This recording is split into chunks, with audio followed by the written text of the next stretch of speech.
Okay, what we're going to study today is about the body of a discussion text, yeah? Um, because this is the argumentative essay, one of the argumentative essay, and then you have to write down the two different sides, two different points, and you have to explain each points. So we will focus on the body in a discussion text, ya. Jadi hari ini kita akan fokus terhadap bagaimana nulis body paragraph dari discussion text atau dari argumentative essay, karena di discussion text itu kan salah satu argumentative essay. Um, Maybe I will start by reviewing the previous material. Last week we studied the introductory paragraph. We all know that in writing an introductory paragraph, there should be the statement of issue and then the preview. Well, the thesis itself, it can be two forms actually.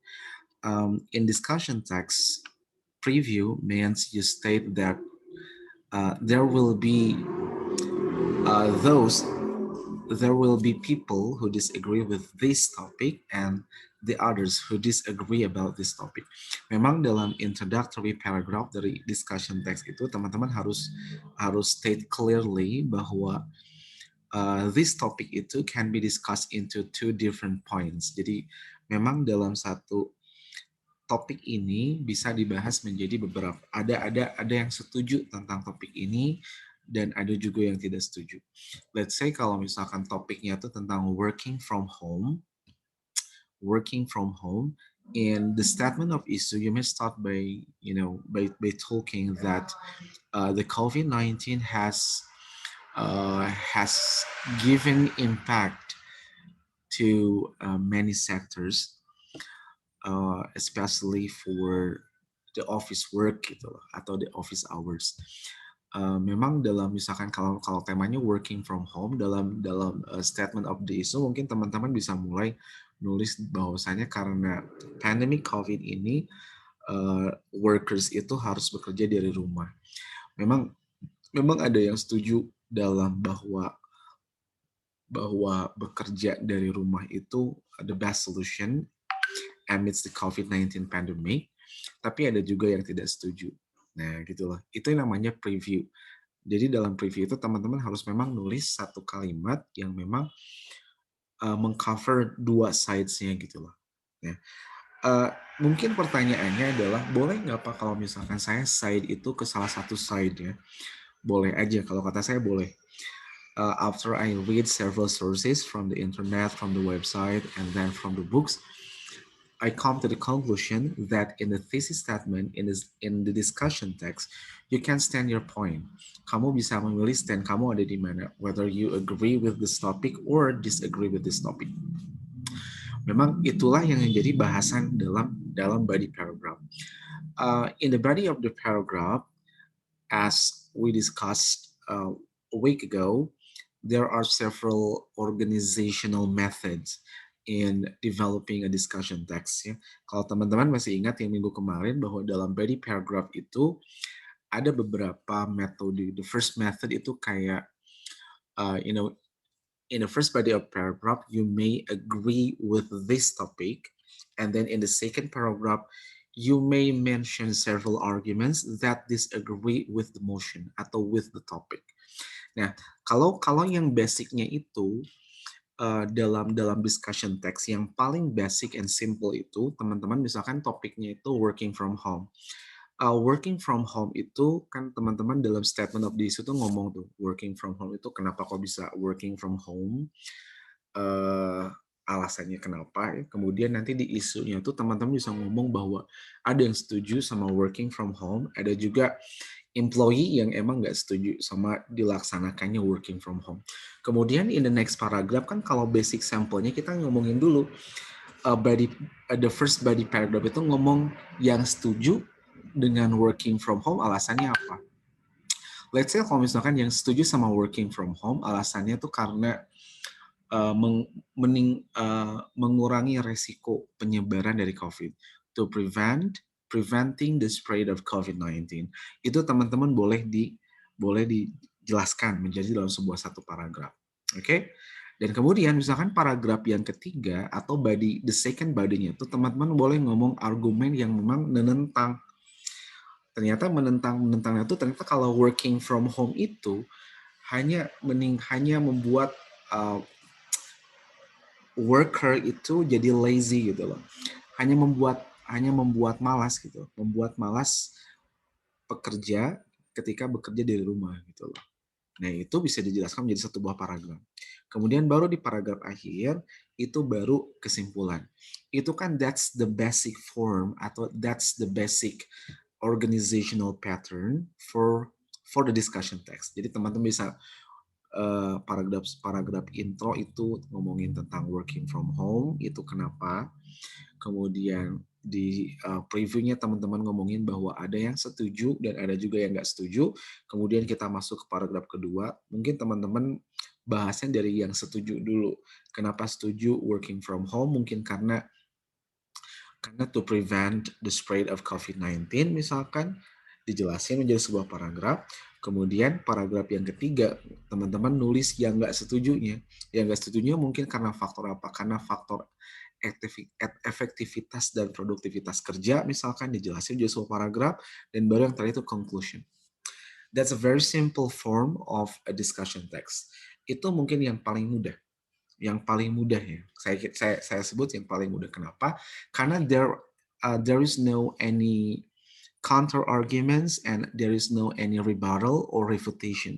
Karena dalam teks itu tidak ada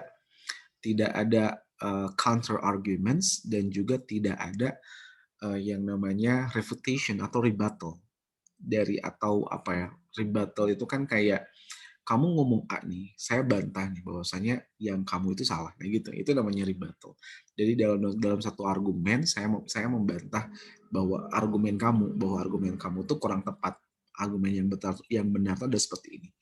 That's refutation atau rebuttal. What we're going to study today, I want you to know different methods of developing the body of a discussion text atau argumentative essay. Yang saya akan coba terangkan, yang akan sharing bersama teman-teman adalah cara agar membuat essay kalian atau discussion text kalian itu more persuasive, lebih terlihat persuasif, kemudian to make more academic, agar terlihat lebih akademik. Dan seperti apa caranya? Sama mungkin teman-teman, when you study speaking for academic purpose, you study the debate ya. The debate itu, dalam sebuah debate itu, it's not enough for you to deliver your arguments. Dalam sebuah debat itu nggak cukup kalau teman-teman nyampein argumen aja. Kata vaksin itu, kata saya, punya beberapa dampak, punya beberapa side effect. Side effect-nya tuh dijelasin sama kalian A, B, C. Udah gitu. Gak cukup seperti itu. Kenapa? Karena dalam sebuah debat itu yang paling ramai itu adalah bagaimana kita menguatkan argumen kita dan bagaimana kita mematahkan argumen orang. Nah itu kan. Nah kita akan coba membuat hal yang seperti itu tapi dalam bentuk tulisan. Bagaimana? Oke, let me show you. Let me show you. Oke, yang sekedar. Oke. Nah, sudah terlihat?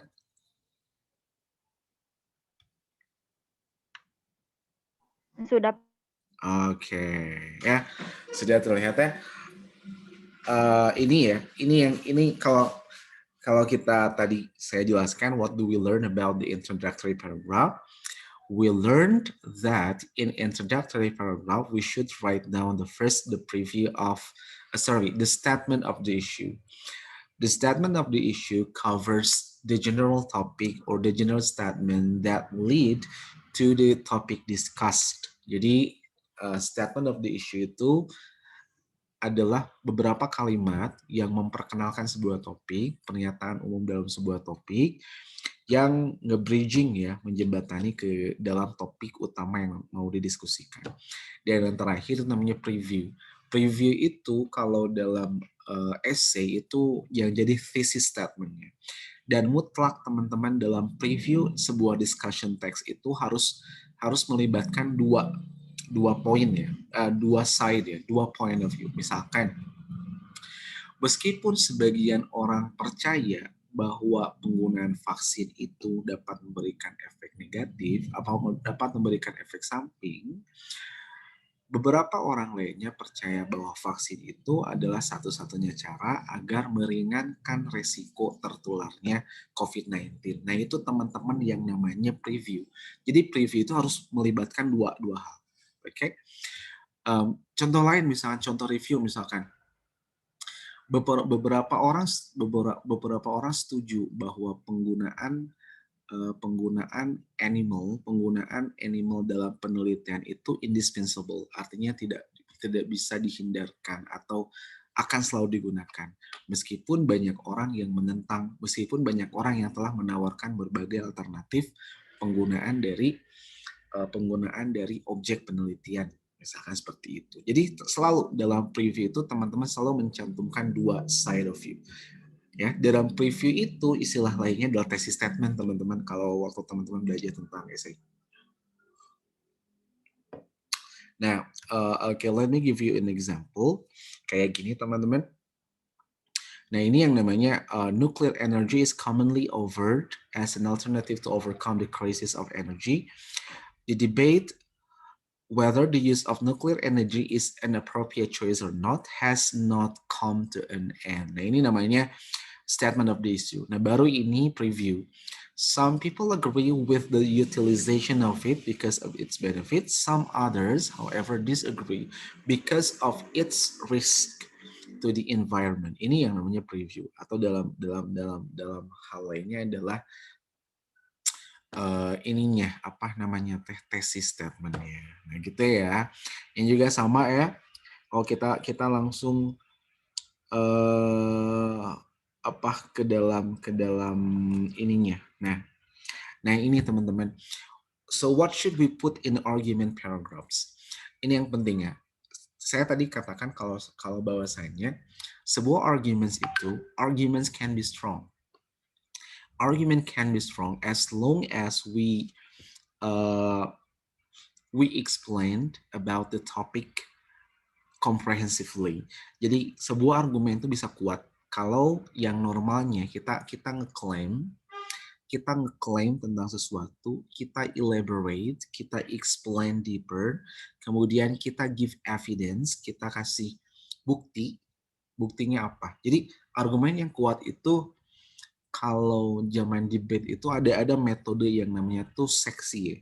Seksi itu S-nya tuh state, kalau I-nya tuh elaborate, kemudian giving example sama illustrate. Atau bisa juga kayak claim, evidence sama example.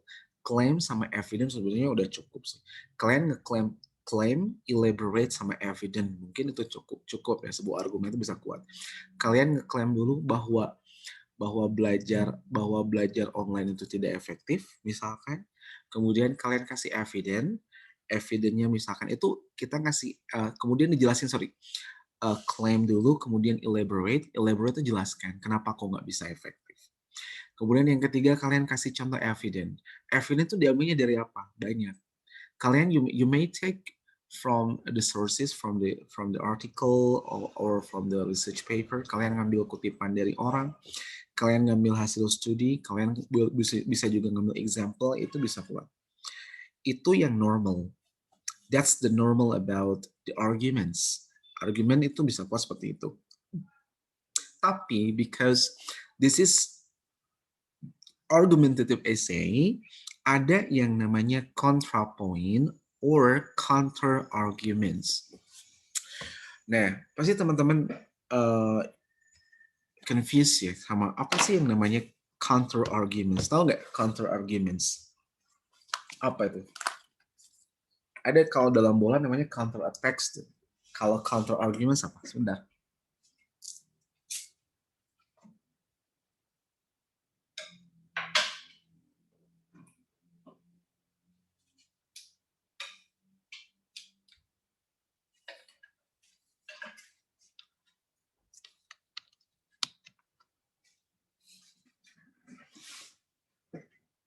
Kok nggak bisa?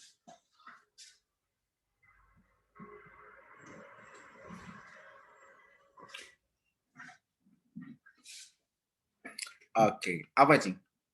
Apa yang kira-kira kan kalau kalau kontrapoint sama pro point itu gampang ya. Dalam artian gini, misalkan topiknya itu boleh boleh enggaknya anak-anak dikasih smartphone misalkan. Kontrapoinnya kan akan mengganggu perkembangan misalkan perkembangan kognitif anak misalkan ya. Misalkan yang pro-nya bisa menstimulasi rangsangan motorik anak misalkan. Itu kan kalau kontrapoint sama propoint kan gampang tuh. Sedangkan kalau counter argument itu apa? Kira-kira teman-teman bisa nerka nggak sih apa itu? Come on. Siapa? Who wanna try?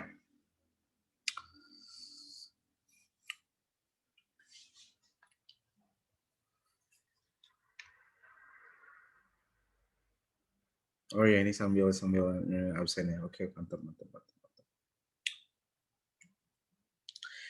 Kita teh pertemuan keberapa ini teh? 11 ya? Ada 3 lagi, mudah-mudahan bisa yang minggu depan kita beresin. Karena katanya tanggal 5 tuh udah masuk UAS.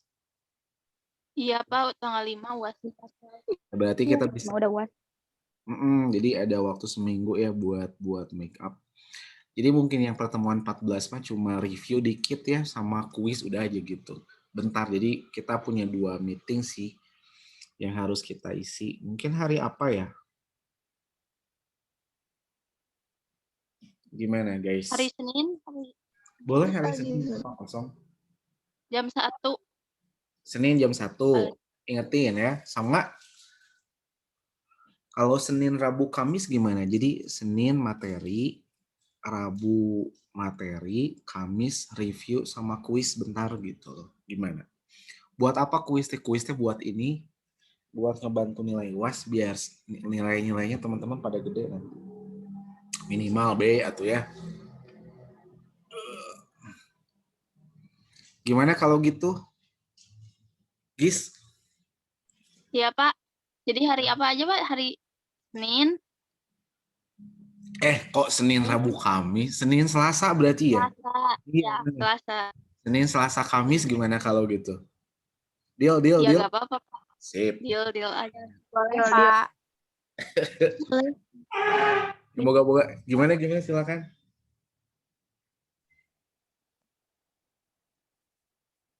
Terus sebentar. Iya sih, jadi gitu ya tentuin ya. Jadi Senin jam 1, Selasa, kemudian Kamis jam 1. Ya, sip. Iya Pak.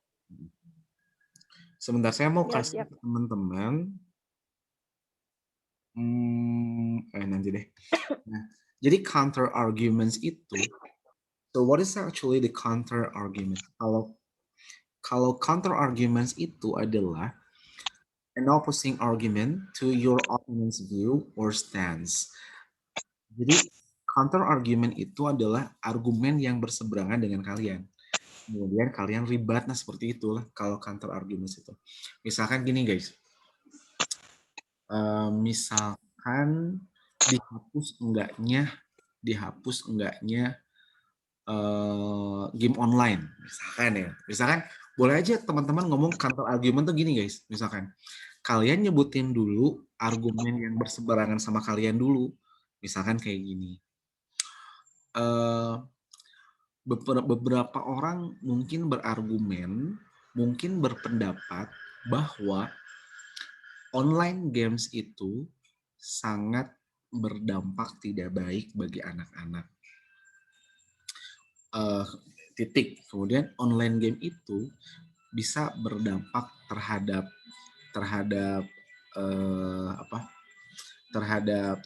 kesehatan anak dan terhadap psikologis anak misalkan gitu. Namun kemudian kita baru kita counter argument. Namun pernyataan di atas sepenuhnya salah. Nah, karena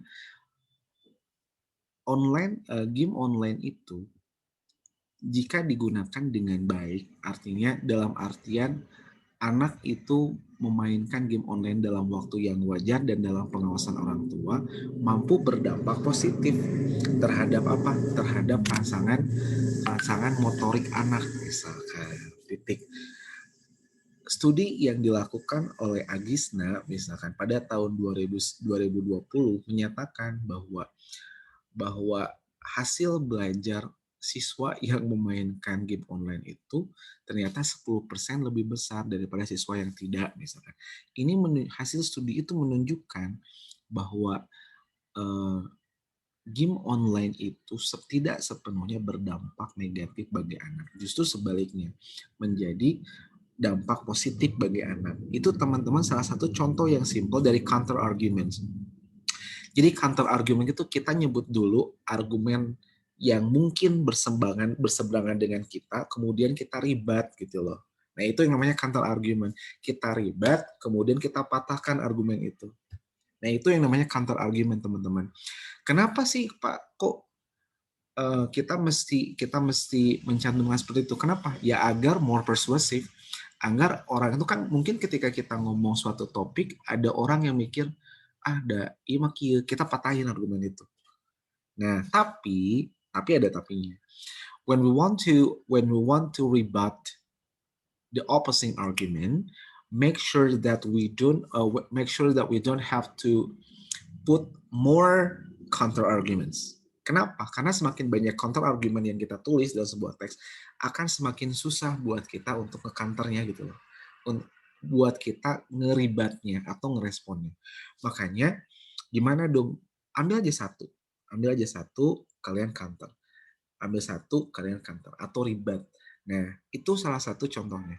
Ini juga fungsinya berdampak teman-teman buat nanti waktu deskripsi. Kenapa? Karena dalam sebuah penelitian itu, misalkan gini, dalam sebuah penelitian itu, when you are writing a research paper in introduction, itu kalian you have to write previous studies ya. Dalam bab 1 itu, teman-teman harus nulis beberapa penelitian sebelumnya. Nah, pastinya dalam sebuah penelitian yang sebelumnya itu pasti ada hasil yang berseberangan, pasti ada hasil yang berbeda-beda. Oleh karena itu, di sanalah function dari teman-teman bisa buat ngeribat gitu loh, atau ekspresi kalimat-kalimat yang menunjukkan bahwa ini teh berbeda gitu loh. Nah, termasuk sama juga ketika di bab 2. Di bab 2 tuh sama ada previous studies misalkan. Kalian ada previous studies, ternyata hasilnya bertolak belakang, ternyata hasilnya membuktikan yang sebaliknya. Nah, ini berguna. Inilah salah satu function, terutama nanti di discussion ya, sorry. Di discussion itu you have to compare among your findings, the theories, and your research atau opini kalian. Jadi dalam diskusi itu kalian harus membandingkan beberapa hal. Satu, penemuan kalian. Kedua, dari teori yang kalian pakai. Ketiga, dari penelitian sebelumnya. Dan itu harus di-compare ketiga hal itu. Gak mungkin kan sama semua, ada yang beda. Nah, gimana caranya counternya? Nah, inilah gitu loh. Inilah jadi counter arguments di discussion text itu dia memang tujuan akhirnya adalah kalian bisa membuat argumen, mengcounter sebuah argumen dalam tulisan, dan yang tentunya bisa bermanfaat ketika nanti kalian nulis skripsi. Di bab 4 nih, sering dipakainya, setahu saya. Okay. Now, so why we should write down the counter argument in argumentative essay or discussion text? The first reason is actually the standard move in academic writing. Sebenarnya ini salah satu yang penulisan yang standar ya dalam penulisan sebuah argumentative essay.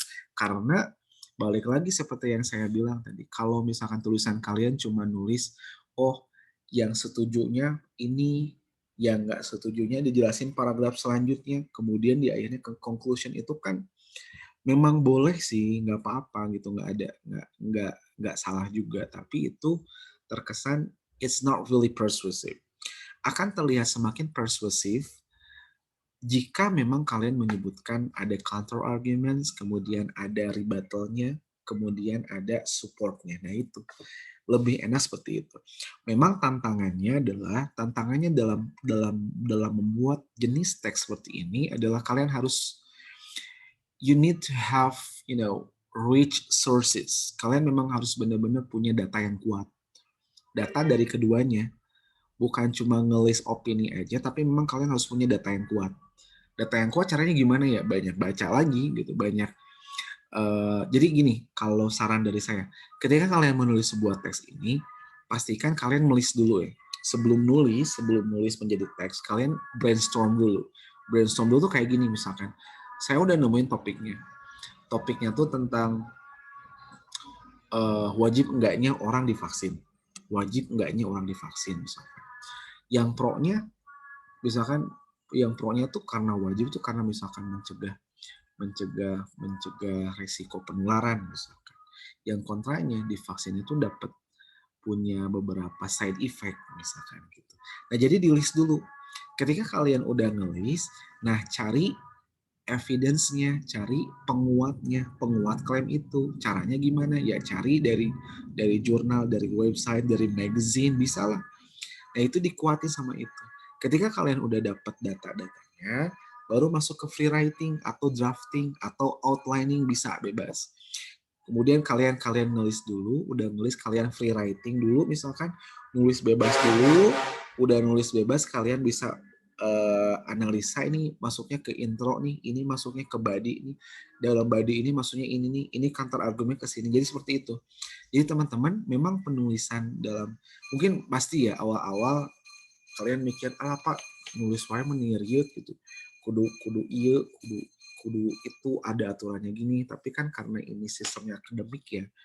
Jadi memang mau nggak mau harus ikuti itu gitu. Nah, makanya biar nggak susah nanti langsung nulis, ada beberapa proses dulu. Ada brainstorming ideas dulu, ada listing dulu, kemudian ada free writing dulu, udah free writing masuk ke drafting, udah ke drafting kemudian langsung ke teksnya, udah gitu ada proofreading baru beres gitu. Memang ada beberapa proses di sana gitu. Nah, now we go back to the topic. The counter arguments, and the counter argument is also useful to strengthen your argument, untuk memperkuat argumen kalian. Jadi karena kalian kan biasanya gini ya, argumen yang kuat itu adalah argumen yang bisa, dengan argumen itu kita bisa lihat bahwa argumen yang lainnya lemah, seperti itu. Dengan argumen yang kita tulis menandakan bahwa argumen yang berlawanan itu lemah, kan gitu ya. Intinya dalam sebuah debat itu kan seperti itu. Kalau kita bisa menulis sebuah counter argumen atau counter argumennya lawan, itu bisa memperkuat argumen kita. Jadi orang itu bisa baca, oh nyenyet, nah gitu loh. Jadi emang karena argumentatif essay itu kan persuasif ya. Artinya orang yang baca itu harus benar setuju sama kita. Dan yang penting adalah show your ability to acknowledge and respect multiple sides of the issues. Jadi kita bisa melihat berbagai sudut pandang, tidak hanya satu titik saja, tidak hanya satu sisi saja, tapi kita bisa juga melihat sisi yang lainnya, sehingga bisa lebih bagus lah tulisan kita. Nah, yang paling penting adalah yang akan kita tunjukkan adalah gimana sih cara penulisannya. Nah, gitu ya. Nah, memang sebetulnya dalam nulisan counter arguments itu tergantung dari seberapa kuat data-data yang kalian punya. Nah, gitu. Makanya keningannya ketika dulu debat bahasa Inggris, keningan kalian kan nggak tahu timnya ada di tim pro atau tim kontra, oleh karena itu harus menyiapin dua-duanya ya, geningan. Makanya ambil satu, misalkan kalian ada tim kontra, geningan kalian tim kontra sebelum kalian nyampein argumen kalian tuh ngeribat dulu. Kalian tuh ngomongin, oh si prime minister tuh ngomong gini. Nah, kemudian kalian respon, nah si argumen ini sepenuhnya kurang tepat karena harusnya gini. Hasil studi juga menunjukkan bahwa gini. Oleh karena itu saya bisa menyimpulkan bahwa argumen yang disampaikan sama Prime Minister itu kurang tepat. Nah seperti itu. Itu yang namanya counter arguments, rebuttal, sama support. Nah itulah mungkin ya secara singkatnya memang seperti itu. Secara teori dan konsepnya memang seperti itu. Nah, sekarang kita akan langsung kembali. Nah, bagaimana sih caranya kita akan menulis? Nah, ini mungkin beberapa ekspresi yang kita bisa gunakan dalam penulisan untuk memperkenalkan counter arguments. Okay, the first one itu respectfully state the opposing view. Jadi kalian nulis argumen yang berseberangan dengan kalian. Ada expression yang misalkan apa? You may have heard that working from home will effectively prevent the spread of COVID-19, misalkan gitu. Kamu mungkin telah mendengar bahwa bekerja dari rumah itu adalah salah satu cara untuk mencegah penyebaran dari COVID-19, misalkan gitu. Nah, atau bisa juga seperti ini. Some may argue that online learning is not really effective and the outcome is also poor, misalkan. The learning outcome is also poor, misalkan. Atau bisa juga gini, it has been claimed that nuclear power plant is the only alternative energy source right now that is safe and non-renewable, misalkan non-renewable energy, misalkan gitu. It is commonly believed that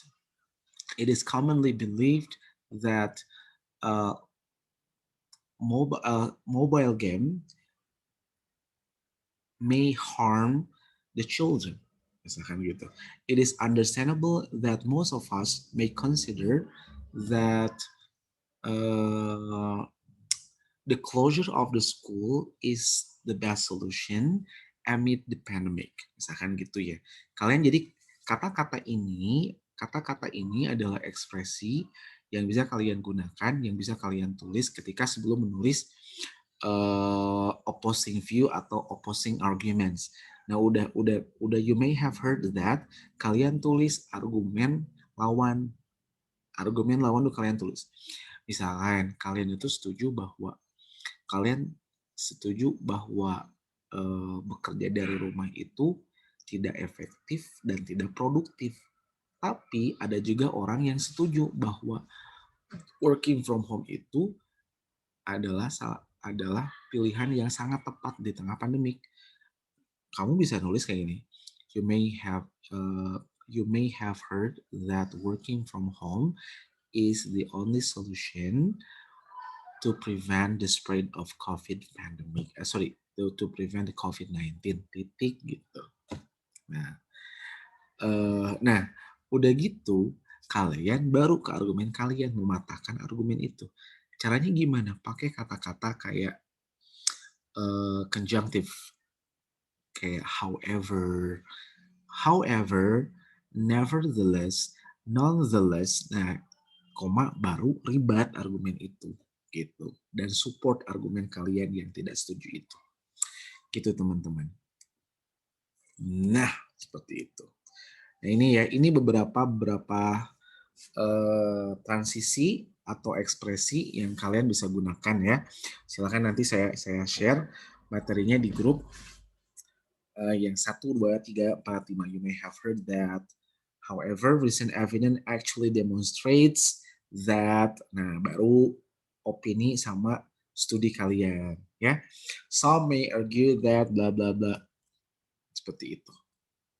Ya, silakan dilihat saja.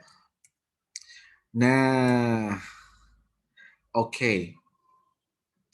Tapi ini cara yang pertama. Cara yang kedua, kalian juga bisa ngomong kayak gini ya. You may have a point in thinking that working from home is the only solution to prevent the spread COVID in the office, and to certain degree this may be true. However, nah gitu loh ya.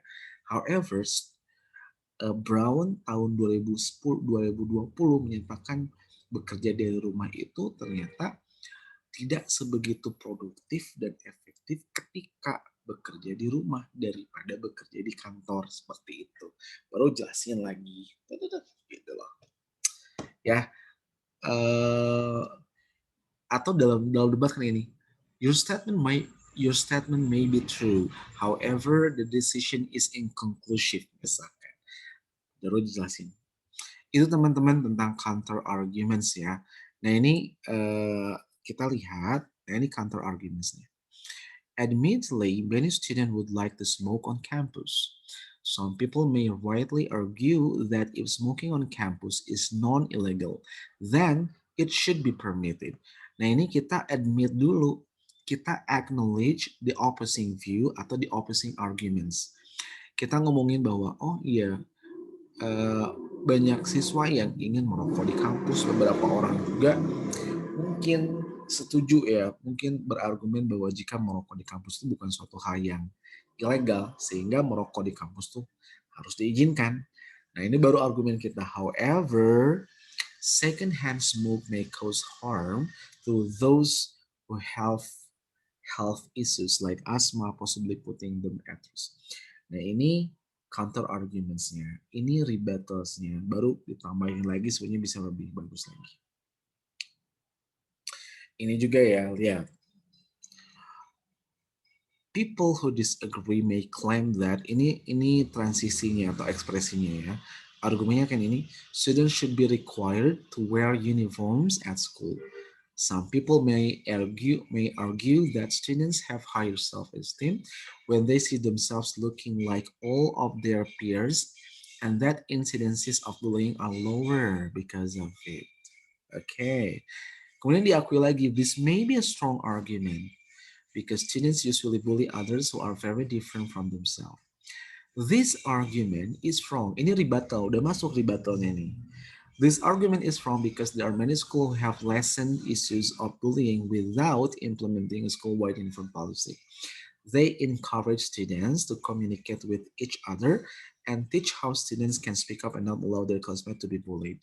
It is clear that we can reduce bullying using other actions while protecting a student's ability to wear the clothes they want to wear. Nah, seperti itu ya. Jadi, beberapa ekspresi yang bisa kalian atau frase-frase yang bisa kalian gunakan. Satu, people who disagree may claim. Some people may argue. This may be a strong argument. This argument is wrong because. Nah, ini beberapa contoh ya. Frase-frase atau ungkapan ekspresi yang bisa kalian gunakan dalam mengembangkan sebuah teks dalam discussion, terutama yang ada counter arguments, kemudian ada rebuttal, dan ada supportnya, gitu teman-teman. Oke. Ini juga ya.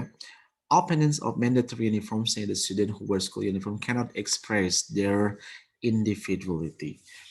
This point has some merit. Nah ini ya. This point has some merit on the surface. However, as stated previously, school is a place to learn, not to flaunt wealth and fashion. Dan lain sebagainya. Ini salah satu contohnya teman-teman. Sampai sana dulu. Silakan teman-teman, ada yang mau ditanyakan tidak? Kebayang nggak? Maaf, Ya. saya mau nanya. Boleh, Agis. Kan ini tuh kan dari tadi tuh di body paragraf itu kan paragraf 1 tuh kayak yang preview. Ya. Terus yang kedua itu kayak yang setujunya, nah yang ketiga itu kan yang kontranya. Nah, kalau ini counter argumen itu di mana? Ya, keren banget. Jadi kalau kita lihat dari teori dan konsepnya, nah sebentar, nah ini berhubungan sama yang Agis tanyain. Nah ini dia ya. Nah sebentar, yang counter arguments itu sebetulnya masuknya di dalam body. Jadi seperti gini, masuk ke dalam yang kedua, Agis. Jadi kan kalau yang normal mah kayak tadi ya, kayak yang nomor 1. Jadi intro dulu, statement of the issue, preview, kemudian poin yang pro-nya apa, kemudian baru selanjutnya poin yang kontranya baru conclusion. Sedangkan yang ini mah, pola ini mah yang nomor 2 menurut saya mah. Jadi opposing point of view-nya apa dulu, ya, baru di rebuttal. Baru opposing view, baru rebuttal. Jadi cara pengembangannya yang kedua nih. Gitu. Bisa juga yang ketiga. Jadi kontrapoint sama rebuttal. Jadi tergantung si Agis mau yang saya jelaskan barusan, yang saya jelasin ini sebetulnya nge-cover organizing di essay yang untuk yang pola yang 2, 3, sama 4 sebetulnya. Tapi yang mungkin yang lebih mudah ini yang nomor 2. Jadi opposing view-nya dulu apa, baru rebuttal. Opposing view, rebuttal. Opposing view, rebuttal gitu. Gitu Agis. Jadi mungkin pengembangan ini lebih cocoknya untuk body-nya, bukan buat introduction. Untuk discussion text ini. Oke, thank you, Sir. Siap, sama-sama. Silakan yang lainnya boleh tanya lagi.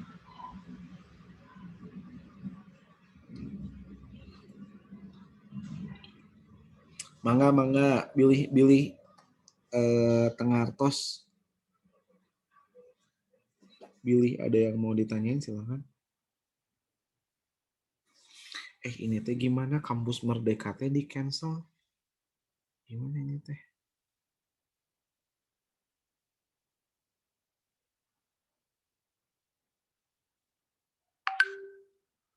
Oh, siaran tuna. Assalamualaikum, Pak. Waalaikumsalam, Kang Beri, mangga, Badan Naras. Di sini rebuttal itu bukannya bertarung, bukan ya? Iya, ya benar-benar kalau ya. Menegur.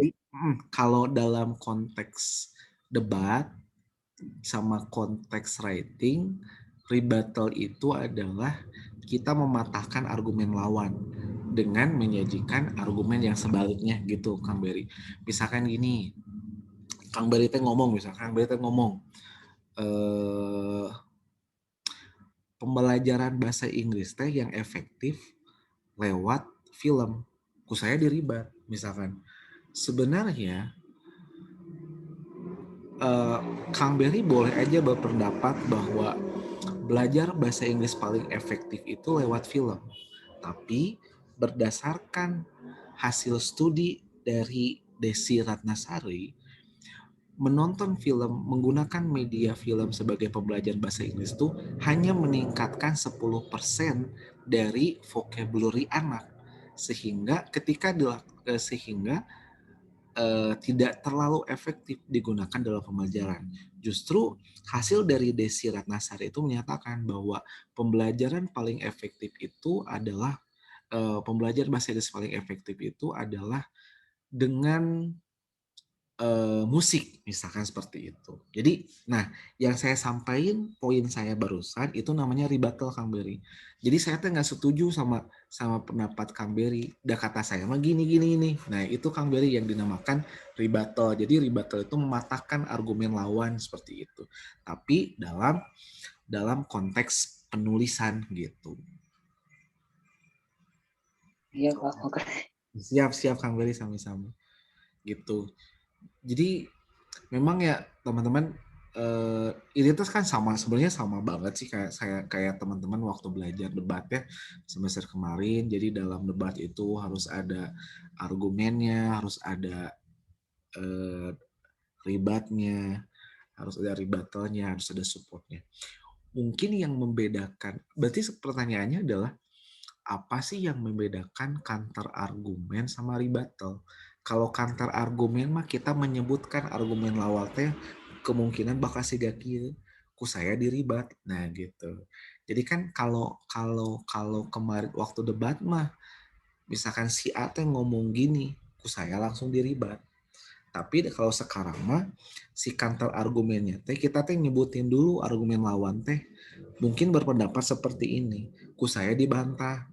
Udah kata saya mah gini ini gitu loh. Ya secara simpelnya mungkin seperti ini. Cuma yang ini nih mungkin teman-teman yang harus teman-teman nah ini mungkin yang harus teman-teman kuasai ya. Beberapa ekspresi atau kata-kata yang teman-teman bisa gunakan ketika dalam penulisan ketika dalam penulisan counter arguments. Gini. Jadi ini teh sesudah kata ini you may have heard that, kemudian argumen lawannya apa? Kemudian baru however teh yang menjadi bantahan kalian atau rebuttal kalian, nah gitu.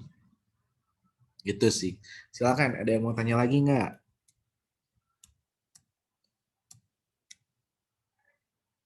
Oke, kalau nggak ada, kita coba ini dulu ya. Saya coba sebentar saya mau kirim dulu file ke teman-teman di grup kelas.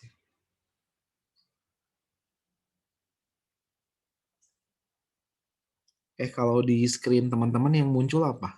Item ya?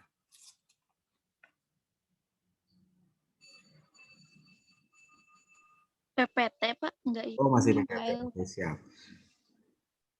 Saya mau... Sebentar guys, saya kirim. Tukang bakso nih.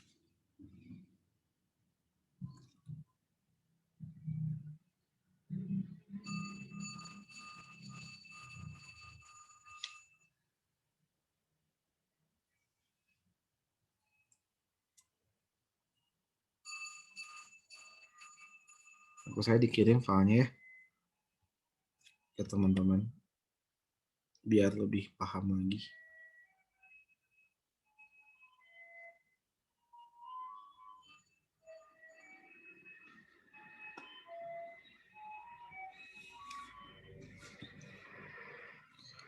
Pak, maaf susah masuk, jaringannya jelek, santai aja. Desi nuju di mana Desi gitu, nggak lagi di kampus?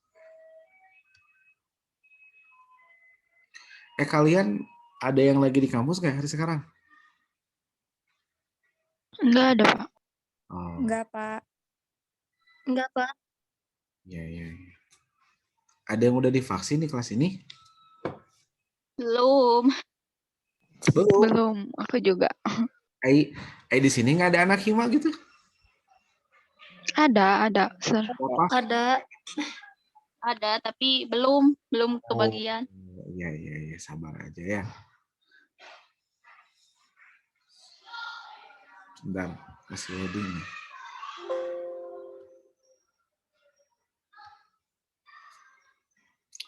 Udah ada nggak itu? Silakan sambil di-download teman-teman file yang di grup WhatsApp-nya. Sudah ada Pak. Udah, silakan di-download.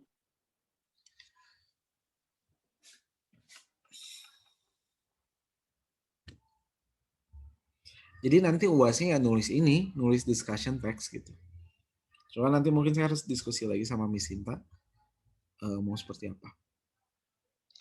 Udah semester 4 kalian nanti semester 5 itu academic writing. Nah, baru semester 6 itu research project. Kalau research project itu ya nulis jurnal. Kalau academic writing sama sih, kayak lebih arahnya tuh ke jurnal, tapi lebih ke gimana sih penulisan introduction tuh, berlatih nulis introduction, nah gitu. Nanti bakal kayak gitu. Kalau academic writing. Kalian sudah ada ide nggak sih nanti kira-kira mau ngambil apa gitu judul-judulnya? Belum Pak. Belum ya? Masih kepikiran Ya? Kalau di IP itu harusnya tuh fokusnya ke pendidikan ya. Kalau di yang lain itu fokusnya ketiga, bisa ke pendidikan, bisa ke sastra, bisa ke bisa ke apa itu teh? Linguistik. Tapi kalau waktu kemarin saya dengar tuh fokusnya harus ke pendidikan. Jadi analisis guru, analisis siswa, analisis pembelajaran. Gak bisa tuh, kan sebenarnya rame ya kalau misalkan kalian bisa analisis puisi, analisis novel itu kan bisa lebih ini. Tapi kan pasti ditanya tuh naon hubungan aja pendidikan gitu. Kalau dari linguistik kan bisa ngekaji dari semantik, dari pragmatik, dari systemic functional grammar, sebenarnya bisa lebih luas. Tapi karena dari pendidikan memang teman-teman harus lebih sekreatif mungkin nyari judul yang memang gak banyak dipakai. Kan kalau sekarang tuh kan kayak misalkan corrective feedback, kayak teacher's talk, kemudian teaching method, itu kan banyak banget ya. Nah memang PR kalian tuh harus nyari-nyari yang ini. Makanya kalau saran saya sih lebih ketika baca jurnal itu, lihat tuh di bagian akhir ada further research. Kelemahan jurnal ini tuh apa? Nah itu bisa jadi opsi sama kalian. Tentuin dulu kalian sukanya dalam hal apa dulu, itu yang pentingnya. Saya udah, Pak. Wes, Kang Beri mau tentang apa, Kang? Ikatan cinta, Pak. Analisis ikatan cinta itu ya si Aldebaran sama si Andin ya. Itu Euro 2020 aja kalah tuh. Ya, harusnya jam 8 ada jadwal tapi bentrok sama ikatan cinta jadi pilihnya ikatan cinta. Soalnya kalau maksain nayangin jam 8 tuh ibu-ibu bisa demo tuh ya. Diserang emak-emak. Mau bisa demo. Nah, ini guys, ini udah dilihat ya. Nah, ini ya. Ini tentang argumennya. Mana yang menarik tuh? Sebentar. Di sana ada sampel counter arguments nggak sih? Nah ini contoh counter arguments paragraph. Nah lihat ya, kita cek dulu. Nah dari paragraf ini, dari kalimat ini sebetulnya dia itu mengakui atau counter arguments, artinya dia acknowledge the opposing view. Jadi dia mengakui bahwa argumen lawan tuh ngomongnya gini. Some scholars and researchers claim that there are negative impacts of technology on a child's developing mind. According to one research study, scholars claimed that moderate evidence also suggests that early exposure to purely entertainment content and media violence in particular is negatively associated with cognitive skill and cognitive achievement. Nah ini counter arguments-nya nih. Nah baru kita ngerespon counter arguments-nya dan menyebutkan bahwa argumen ini kurang tidak komplit gitu loh. Nah ini teman-teman transisinya selalu pakai kata however, selalu pakai kata although, even though. Nah itu selalu kata-kata contrastive conjunction-nya. Although there is validity, nah ini dia mengakui ya bahwa argumen itu ada validnya karena berasal dari penelitian. This theory exclude educationally driven programming. Bahwa incomplete tuh, bahwa teorinya tuh kurang lengkap karena nggak ada yang hubungannya sama education. Some of which is specifically designed to educate children beyond what they might experience by age-appropriate schooling alone. Bahwa argumen di atas itu tidak memasukkan tuh unsur yang berkaitan dengan education, ya, yang memang education itu dapat membantu perkembangan anak tuh, program perkembangan anak. Nah ini dia responnya dulu. Dia ngerespon bahwa argumennya tuh kurang lengkap.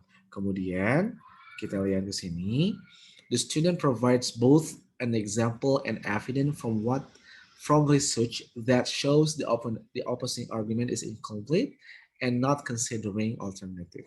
Nah, setelah kita ngerespon argumennya bahwa argumennya itu misalkan salah atau kurang lengkap, kita kasih faktanya. Faktanya apa di sini? Nah lihat ya, kita teman-teman boleh baca dari sini. Dia nyantumin ebook ya, contoh ebook untuk anak dan Sesame Street and Beyond ya. Lihat bahwasanya kalau television programs or types of communication, sebentar saya baca dulu teman-teman.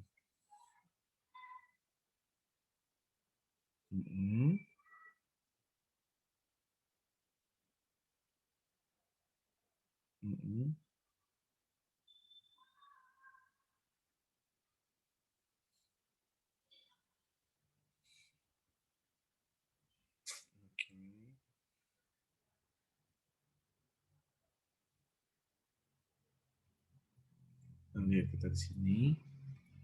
Nah, jadi memang television atau teknologi itu bisa menjadi suplemen bagi anak ya. Suplemen pengajaran yang bersifat non formal bagi anak-anak. Nah, lihat ya. Ini dampaknya ketika television yang hubungannya sama education itu diintroduce atau dikenalkan sama anak-anak. Kemudian udah gitu dia kasih more evidence-nya juga. Oke. Nah, baru dia di akhir kesimpulannya dia seperti apa. Ya, bahwa argumen dia itu lebih kuat daripada counter argumen yang disebutkan sebelumnya. Kelihatan nggak sama teman-teman alurnya ini? Kebayang ya, jadi kalian nyantumin dulu argumen lawan kira-kira bakal ngomong apa. Udah gitu kalian bantah dan kasih bukti yang berseberangan. Nah gitu intinya mah. Secara teorinya mah ya, secara prak-prakana mah memang harus banyak data yang ingin ditampilkan. Ya Pak Laila udah nggak bisa di sini ujian, oke nggak apa-apa, santai aja. Kalau nggak bisa ikut Zoom nggak apa-apa. Gitu teman-teman. Nah ini ya kita kesini ada PDF-nya. Teman-teman PDF-nya ada nggak? Atau nggak ada? Ada Wilda ya. Ini ya. Jadi ini ngejawab pertanyaan bedanya counter argument sama rebuttal itu apa, sama ngejawab di mana sih letaknya counter argument. Sebenarnya ada yang ngomong di introduction bisa, tapi saya lebih setuju kalau dalam discussion text itu counter argument itu muncul di body-nya aja. Jadi counter argument counter argument rebuttal, atau boleh juga yang pro dulu baru support, kemudian ada counter argument baru rebuttal. Boleh sih, boleh yang mana aja kalian. Tadi ya ada beberapa apa namanya itu, ada beberapa pengembangan gitu. Nah, silakan teman-teman boleh dibaca-baca lagi untuk suplemen yang lebih lengkapnya gitu. Silakan teman-teman, ada yang mau ditanyain nggak? Kita diskusi aja. Nah lihat ya, ini makanya kata saya lebih jangan langsung nulis dulu teman-teman. Ketika teman-teman nemu sebuah topik, memang enaknya tuh langsung ditulis dulu. Yang pro-nya dia apa, yang kontranya apa. Kemudian ketika sudah ada, nanti bisa dipraktekkan, dituliskan dalam sebuah teks. Nah ini kan yang satu nih. Kalian bisa, ini juga bisa. Jadi sama aja tuh ya, ada kontrapoint, rebuttal. Opposing point, rebuttal, bisa aja.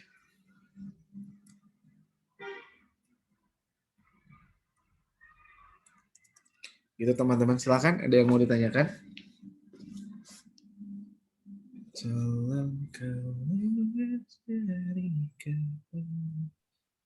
Pak, kalau itu conclusion itu harus kasih rekomendasi atau gimana, Agis? Oh iya. Takut salah. Oke, siap. Sebentar. Oke. Kalau ada beberapa pengembangan ya. Sebentar, saya cari dulu teks saya dari dulu ininya guys. PowerPoint-nya.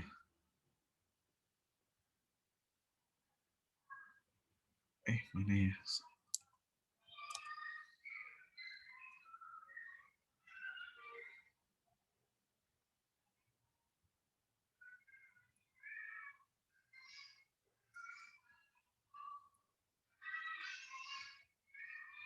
Ini ya guys.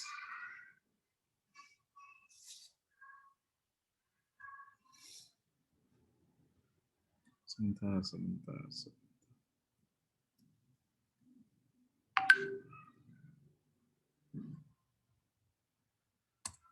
Ini gitu.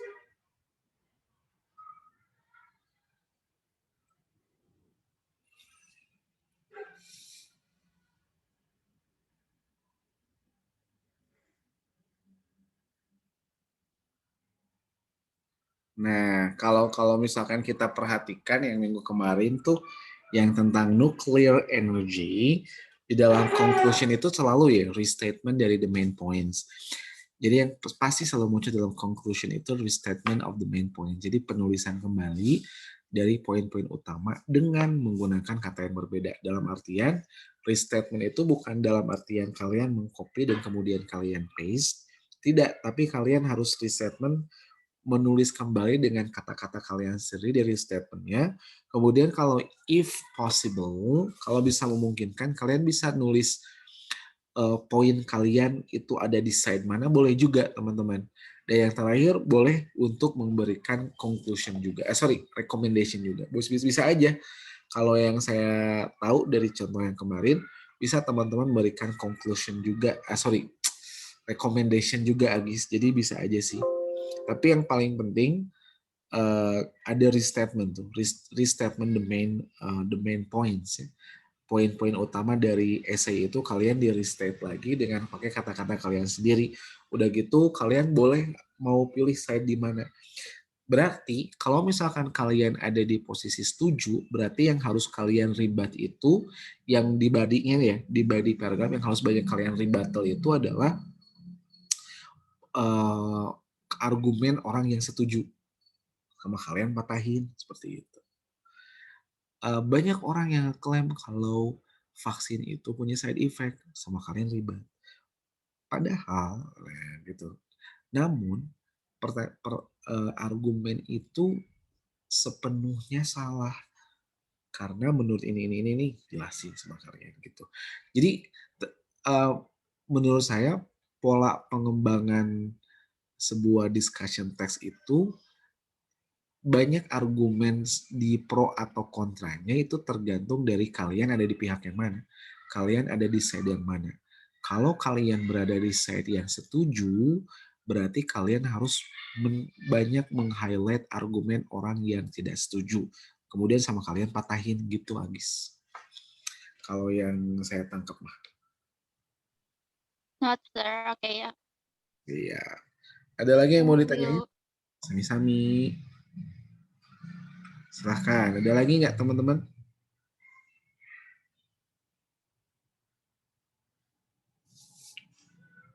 Ini teh 12 ya.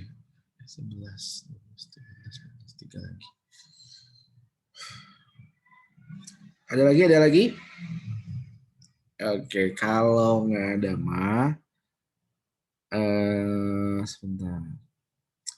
Saya minta teman-teman untuk membuat kelompok. Satu kelompoknya tuh berapa orang ya? 4 orang mungkin ya.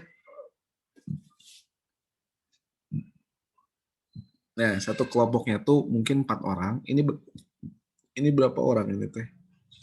Semuanya berapa orang? Satu kelasnya 25 ya kalau nggak salah ya. Nggak tahu 27 ya. Silakan lah bagi kelompok sama teman-teman. Kang Berry sama Desi nanti boleh gabung ke kelompok siapa. Ditentuin aja kelompoknya sama Agis ya, sama Rafli juga boleh. Nah, jadi nanti untuk hari Senin itu teman-teman gini. Jadi misalkan teman-teman silakan cari topik bersama-sama dengan kelompoknya. Kemudian teman-teman bikin sebuah tesis statement dan ngelis dulu yang pro-nya apa, yang kontranya apa.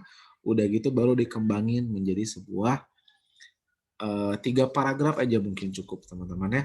Jadi tesis, jadi gini, jadi kalian nggak nulis general statementnya enggak, tapi langsung dulu tesis statementnya apa, kemudian counter argumen sama rebuttalnya, gitu aja. Berarti dalam 2 paragraf lah mungkin cukup ya. Nanti ditampilin tuh waktu hari Senin, dilihat bareng-bareng apa yang kurangnya. Jadi langsung. Kalau gitu, maaf. Ya Wilda silakan. Kalau untuk pemilihan anggota kelompoknya boleh bebas nggak Pak? Jadi nggak ditentuin. Silakan diskusi aja sama teman-teman sekelas. Ya.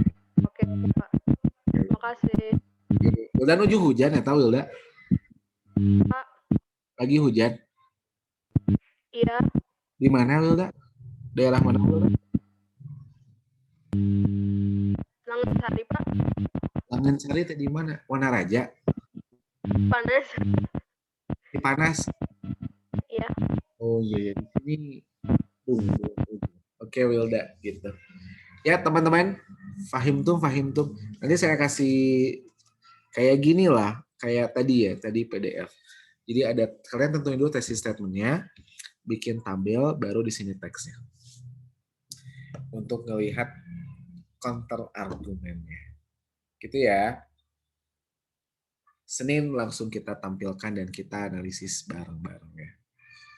Ada yang mau tanyain?